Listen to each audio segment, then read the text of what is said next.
এই বিল্ডিং এর কলামের আউটার কলামগুলোর কোনোটারই সেটব্যাক ঠিক নেই। বড় বড় ভয়েড আছে, কোনো ভয়েড নেই, রাখে নাই।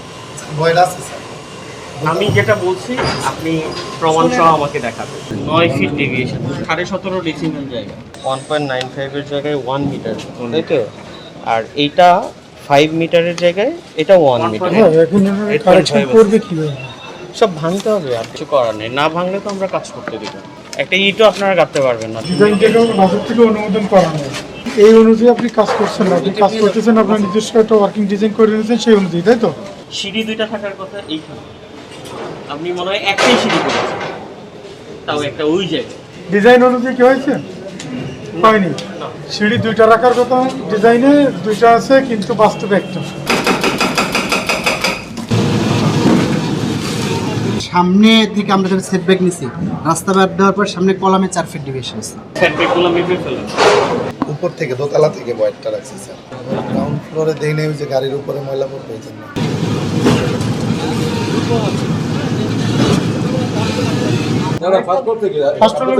গ্রাউন্ড ফ্লোর থেকে শুরু হবে। আপনার গ্রেড যদি হয় কে ইঞ্জিনিয়ার কি তাকে আসতে বলেন, তাহলে ফার্স্ট ফ্লোরের প্ল্যান আলাদা নিতে হয়। সেই ছাদটাই তো এরকম। গ্রাউন্ড ফ্লোরের যে স্ল্যাব ওইটাতেই ভয়েড থাকে। হ্যাঁ, যদি উনি একটা ফ্লোরের প্ল্যান আলাদা দেখায় নিতে, কথা তো সঠিক।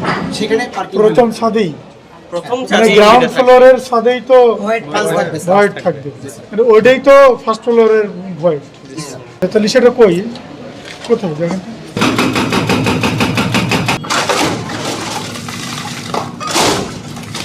রাজুকের ডিজাইনটা বাসায় রেখে নিজের সুবিধা মতো একটা ডিজাইন বানায় নিয়ে সেটা মোতাবেক কাজ করতেছেন, যেটা বাস্তবে রাজুকের অনুমোদিত ডিজাইনের সাথে কোনো মিলই নেই। আপনি স্বীকার করেন কিনা? জি স্যার। তাহলে এটা ভুল হয়েছে না? এবং আইনের লঙ্ঘন তো 19-20 না, আইনের লঙ্ঘন হয়ে গেছে 10-20, মানে চারপাশে কলাম ডেভিয়েশন। এটা বড় অনিয়ম না?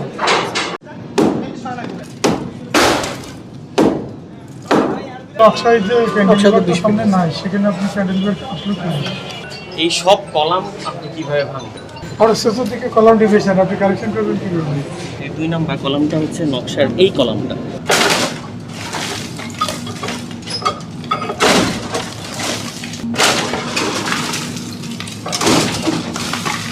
আপনারা বাস্তবে কয়টা অ্যাপার্টমেন্ট করবেন? আপনাদের কি আলাদা ডিজাইন আছে, একটা ওয়ার্কিং ডিজাইন না? এটা কয়েকটা নিয়ে আসেন তো। এই বসিয়ারটা নিয়ে আসুন। তাহলে রাজুকের অনুমোদিত নকশা এবং আপনার নিজস্ব যে ওয়ার্কিং ডিজাইন, এই দুটার মধ্যে তো মিল নাই, অমিল আছে না? যাবে মেশিন দিয়ে, এটা যাবে। তাহলে ওই যেটুক যাবে সেটুকু আগে করেন, ক্যান্টিলিভারটা ভেঙে ওরে স্টপ করতে বলেন।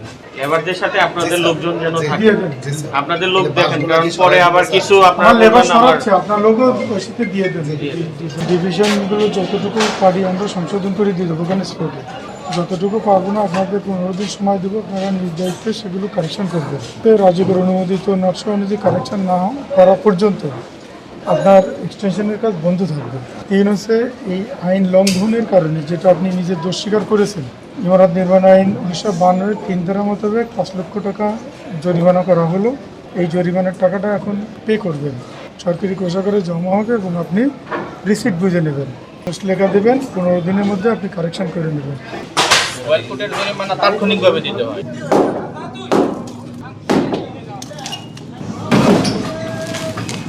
এর আগে অন্য একটা ডেভেলপার কোম্পানি নিয়েছিল আর কি, এটিএল বিল্ডার। হ্যাঁ, ওনারা ওই কিছু অংশ করে গেছে, তো তারপরে ওরা চলে গেছে, ডিজাইন তারপরে কাজও কিছু করছে, তারপরে আমি নিয়ে করছি আর কি, ওদের কাজের উপর দিয়ে কাজ করছি আর ফাইলিংটা ওইভাবে করে ফেলছে, তো যার জন্য নকশা কি এটাই ছিল? অনুমোদিত নকশা একটু হয়েছে, একটু নকশা আমরা একটু ব্যত্যয় হয়েছে। এটা কাজ চলতেছে আজকে অনেক বছর যাবত। এই এলাকাটা ছিল ইউনিয়ন পরিষদ, তখন এটা সিটি কর্পোরেশন ছিল না। এটা অনেক দিন, প্রায় তাও কম না 4-5 বছর হয়েছে। সিটি কর্পোরেশন 2বার হয়েছে, কিন্তু রাস্তাঘাটের একটা স্ল্যাবও তো কোনোদিন বদলায় নাই কেউ, এটা বইলা তো আর লাভ নাই। এখন অন্যায় আমরা করছি, অপরাধ করছি। আপনার নামটা একটু বলবেন? কে মনিরুজ্জামান, আপনার এটা কি কেনা জমি? উত্তরাধিকার। আপনার নকশা দেখেছেন কখনো? না, আসলে ওইভাবে চেক করা হয় নাই। বিল্ডিং বিভিন্ন জায়গায় উঠতেছে, তো আমরা দেখছি যে আমার জায়গা আরো বেশি ছাড়ছি, আমার কাছে এরকম মনে হয়েছে। তো সেই অনুযায়ী আমার কাছে মনে হয়েছে যে আমার বিল্ডিংটা আমি যে ছাড় দিছি অত্র এলাকায় কেউ ওইভাবে ছাড় দেয় নাই। তা আমি দেখছি যে আমার বিল্ডিংটা মনে হয় সবচেয়ে, আমি মনে হয় রাজুকের রুলস অনুযায়ী চলতেছে। না না, রাজুকের রুলসটা আমি ওয়ার্কিং প্ল্যানটা তো আর দেখি নাই, মানে ওই যে রাজুকের প্ল্যানটা তো ওইভাবে আমার দেখা হয় নাই, জানা ছিল না ওইভাবে। এটা একটা ভুল হয়েছে, অন্যায় হয়েছে আমি